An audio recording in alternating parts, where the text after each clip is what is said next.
Vers le milieu de la rue de l'Université, entre le numéro 51 et le 57, on voit 4 hôtels, qui peuvent compter parmi les plus beaux de Paris. Le premier appartient à Monsieur Pozzo di Borgo, le second, au comte de Mailly, le troisième, au duc de Choiseul, le dernier au baron de Sanglier. C'est celui qui fait l'angle de la rue Belle-Chasse. L'hôtel de Sanglier est une habitation de noble apparence. La porte cochère s'ouvre sur une cour d'honneur soigneusement sablée et tapissée de treillis centenaires. La loge du Suisse est à gauche, cachée sous un lierre épais, où les moineaux et les portiers babillent à l'unisson. Au fond de la cour à droite, un large perron, abrité sous une marquise, conduit au vestibule et au grand escalier. Le rez-de-chaussée et le premier sont occupés par le baron tout seul. Il jouit sans partage d'un vaste jardin borné par d'autres jardins, peuplés de fauvettes, de merles et d'écureuils, qui vont de l'un chez l'autre en pleine liberté, comme s'ils étaient habitants d'un bois, et non citoyens de Paris. Les armes des sangliers, peintes à la cire, se répètent sur tous les murs du vestibule. C'est un sanglier d'or sur champ de gueule. L'écusson est supporté par 2 lévriers surmontés d'un tortil de baron avec cette légende, Sanglier a eu roi. Une demi-douzaine de lévriers vivants, groupés suivant leur fantaisie, s'agacent au pied de l'escalier, mordillent les Véroniques en fleurs dans les vases du Japon, ou s'aplatissent sur le tapis en allongeant leur tête serpentine. Les valets de pied, assis sur des banquettes de Beauvais, se croisent solennellement les bras, comme il convient à des gens de bonne maison. Le 1 puissance 3 janvier 1853, vers les 9h du matin, tous les domestiques de l'hôtel tenaient sous le vestibule un congrès tumultueux. L'intendant du baron, Monsieur Anatole, venait de leur distribuer leurs étrennes. Le maître d'hôtel avait reçu 500 francs, le valet de chambre 250. Le moins favorisé de tous, le marmiton, contemplait avec une tendresse inexprimable 2 beaux louis d'or tout neufs. Il y avait des jaloux dans l'assemblée, mais pas un mécontent, et chacun disait en son langage que ses plaisirs de servir un maître riche et généreux. Ces messieurs formaient un groupe assez pittoresque autour d'une des bouches du calorière. Les plus matineux avaient déjà la grande livrée. Les autres portaient encore le gilet à manches, qui est la petite tenue des domestiques. Le valet de chambre était tout de noir habillé, avec des chaussons de lisière. Le jardinier ressemblait à un villageois endimanché. Le cocher était en veste de tricot et en chapeau galonné. Le Suisse, en baudrier d'or et en sabots.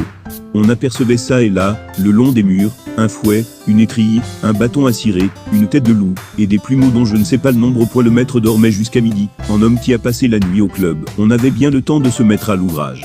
Chacun faisait d'avance-emploi de son argent, et les châteaux en Espagne allaient bon train. Tous les hommes, petits et grands, sont de la famille de Perrette, qui portait un pot au lait point avec ça, et ce que j'ai de côté, disait le maître d'hôtel, j'arrondirai ma rente viagère.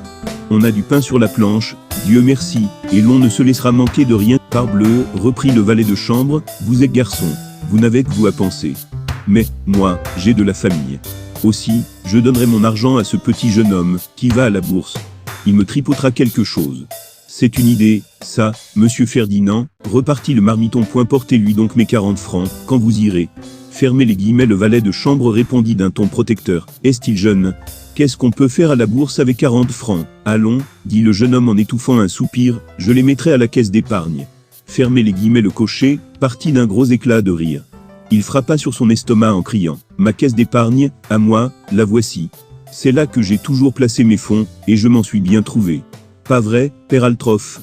Fermez les guillemets. Le père Altroff, Suisse de profession, Alsacien de naissance, grand, vigoureux, ossu, pensu, large des épaules, énorme de la tête, et aussi rubicon qu'un jeune hippopotame, sourit du coin de l'œil, et fit avec sa langue un petit bruit, qui valait un long poème. Le jardinier, Finefleur de Normand, fit sonner son argent dans sa main, et répondit à l'honorable préopinant. Allez, marchait, ce qu'on a bu, on ne l'a plus. Il n'est tel placement qu'une bonne cachette dans un vieux mur, ou dans un arbre creux. Argent bien enfoui, les notaires ne la mangent point. Fermez les guillemets. L'assemblée se récria sur la naïveté du bonhomme qui enterrait ses écus tout vifs, au lieu de les faire travailler. 15 ou 16 exclamations s'élevèrent en même temps.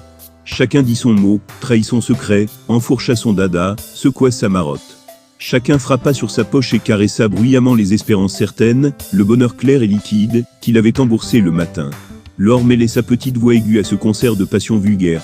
et le cliquetis des pièces de 20 francs, plus capiteux que la fumée du vin ou l'odeur de la poudre, enivrait ses pauvres cervelles, et accélérait le battement de ses cœurs grossiers. Point au plus fort du tumulte, une petite porte s'ouvrit sur l'escalier, entre le rez-de-chaussée et le premier étage. Une femme, vêtue de haillons noirs, descendit vivement les degrés, traversa le vestibule, ouvrit la porte vitrée et disparut. Dans la cour. Ce fut l'affaire d'une minute, et pourtant cette sombre apparition éteignit la joie de tous ses valets en belle humeur. Ils se levèrent sur son passage, avec les marques d'un profond respect. Les cris s'arrêtèrent dans leur gosier, et l'or ne sonna plus dans leurs poches. La pauvre femme avait laissé derrière elle comme une traînée de silence et de stupeur. Le premier qui se remit fut le valet de chambre, un esprit fort. Sapristi, cria-t-il, j'ai cru voir passer la misère en personne. Voilà mon jour de l'an gâté dès le matin. Vous verrez que rien ne me réussira jusqu'à la Saint-Sylvestre. BRRR, j'ai froid dans le dos. Pauvre femme, dit le maître d'hôtel. Ça a eu des mille et des cents, et puis voilà. Qui est-ce qui croirait que c'est une duchesse? C'est son gueux de mari, qui lui a tout mangé. Un joueur, un homme sur sa bouche. Cependant Marguerite de Bisson, duchesse de la Tour d'Ambleuse, cheminait à pas pressés dans la direction de la rue Jacob. Les passants qui la frôlèrent du coude en courant donner ou recevoir des étrennes la trouvèrent semblable à ces Irlandaises désespérées, qui piétinent sur le macadam des rues de Londres à la poursuite d'un penny. Fille des ducs de Bretagne, femme d'un ancien gouverneur du Sénégal, la duchesse était coiffée d'un chapeau de paille teint en noir, dont les brides se tordaient comme des ficelles. Une voilette d'imitation, percée en 5 ou 6 endroits, cachait mal son visage, et lui donnait une physionomie étrange. Cette belle tête, marquée de taches blanches d'inégale grandeur, semblait défigurée par la petite vérole. Un vieux crêpe de Chine, noirci par les soins du teinturier, et roussi par les intempéries de l'air, laissait tomber tristement ses 3 pointes, dont la frange effleurait la neige du trottoir. La robe qui se cachait là-dessous était si fatiguée, que le tissu était méconnaissable. Il eût fallu l'examiner de bien près à la loupe, pour reconnaître une moire ancienne démoirée, limée, coupée dans les plis, effrangée par en bas, et dévorée par la boue corrosive du pavé de Paris. Les souliers qui supportaient ce lamentable édifice n'avaient plus ni forme ni couleur. Le linge ne se montrait nulle part, ni au col, ni aux manches.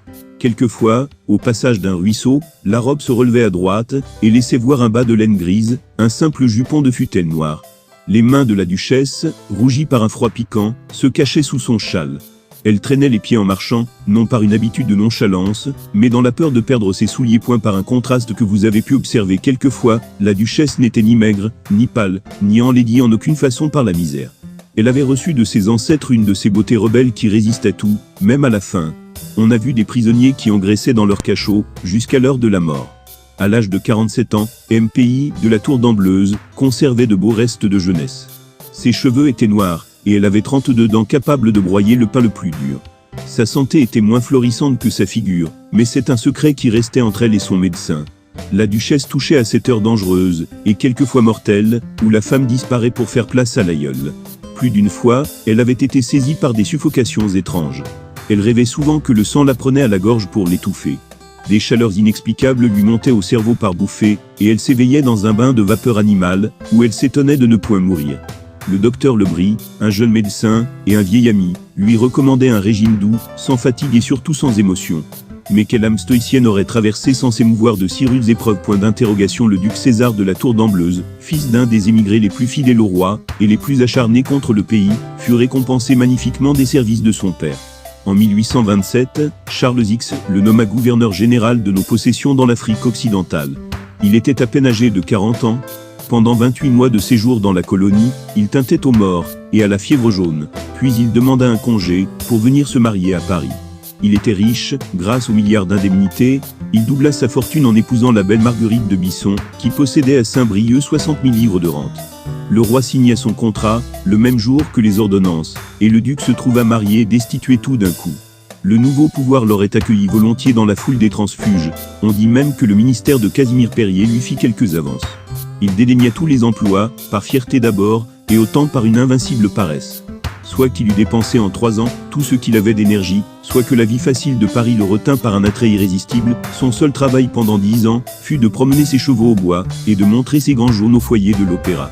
Paris était un pays nouveau pour lui, car il avait vécu à la campagne sous la férule inflexible de son père, jusqu'au jour où il partit. Tout lui parut bon, les jouissances de la table, les satisfactions de la vanité, les émotions du jeu, et même les joies austères de la famille.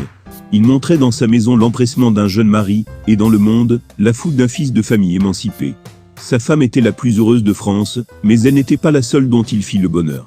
Il pleura de joie à la naissance de sa fille, vers l'été de 1835. Dans l'excès de son bonheur, il acheta une maison de campagne à une danseuse dont il était fou.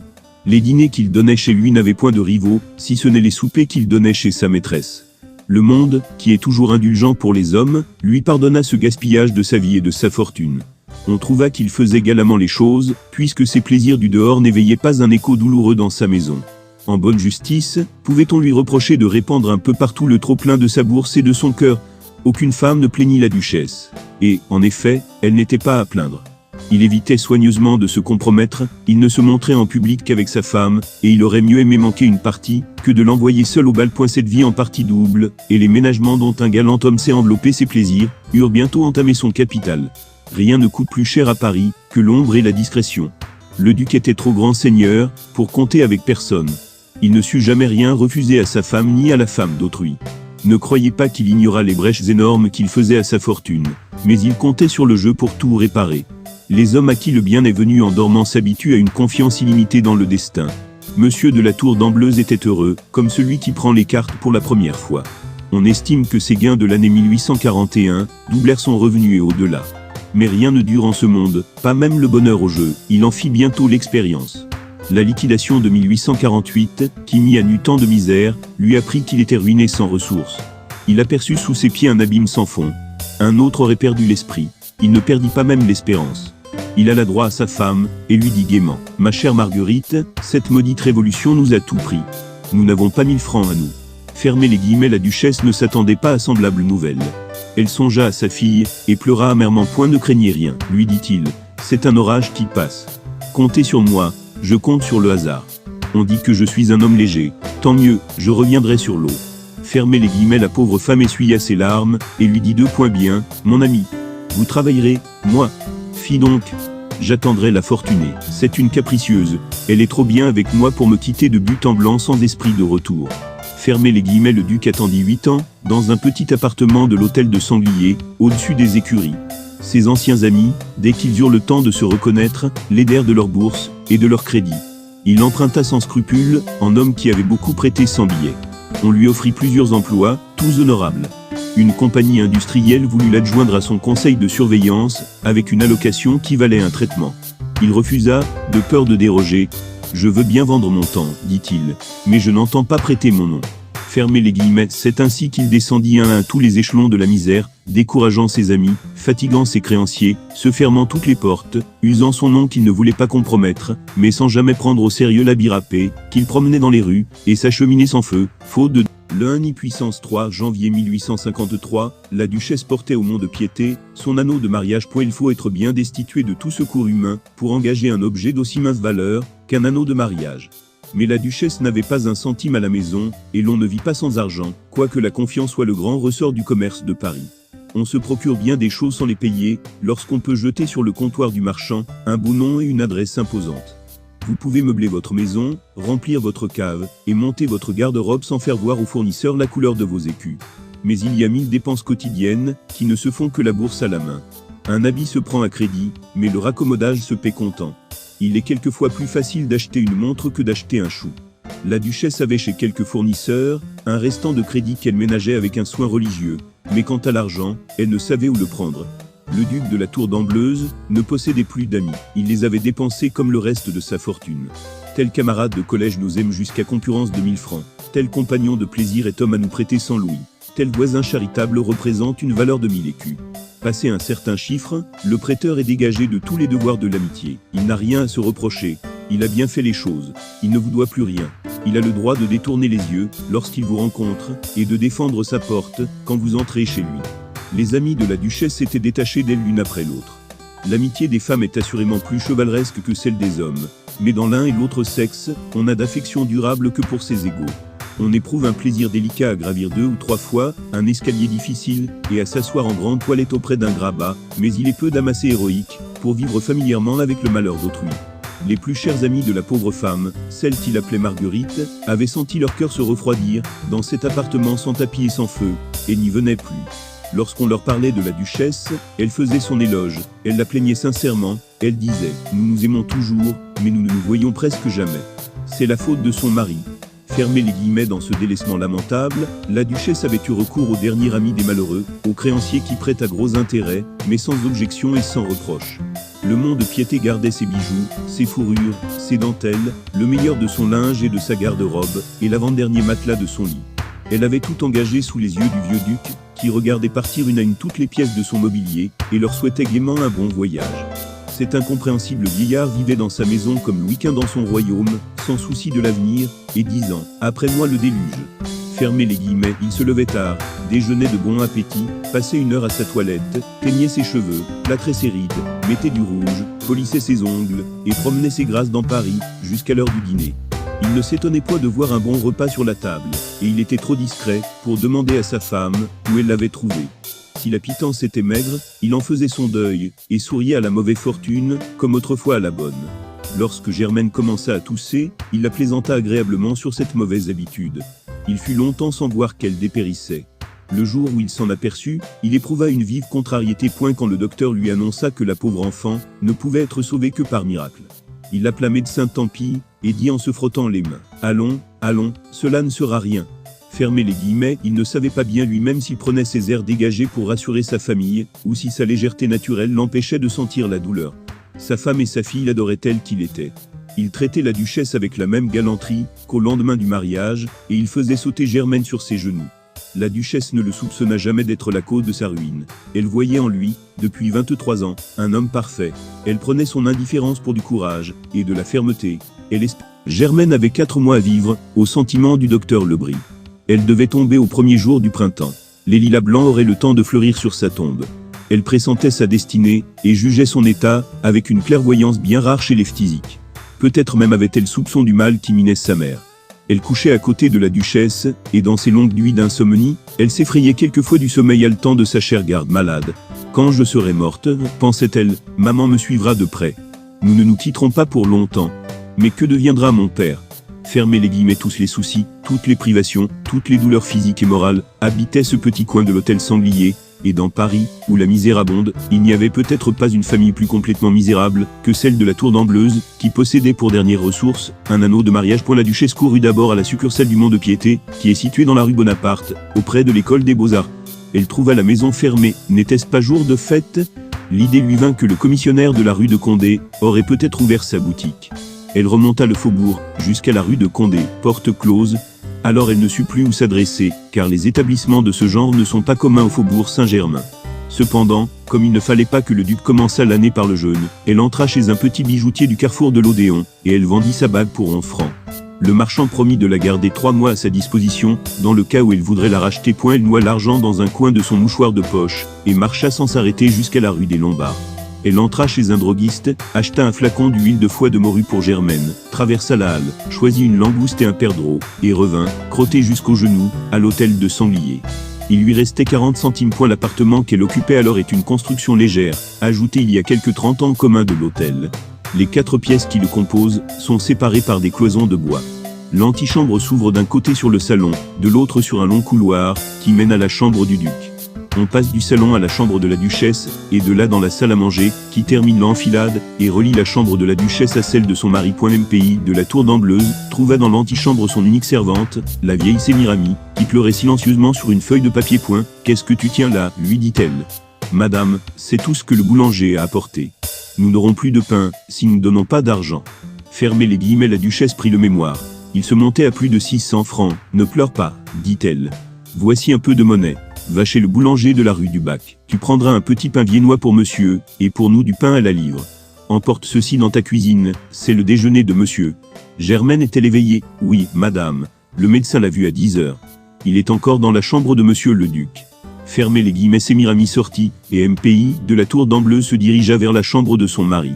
Comme elle ouvrait la porte, elle entendit la voix du duc, claire, joyeuse, et brillante comme une fusée. 2,50 000 francs de rente, disait le vieillard. Je savais bien que la veine me reviendrait. Fermez les guillemets.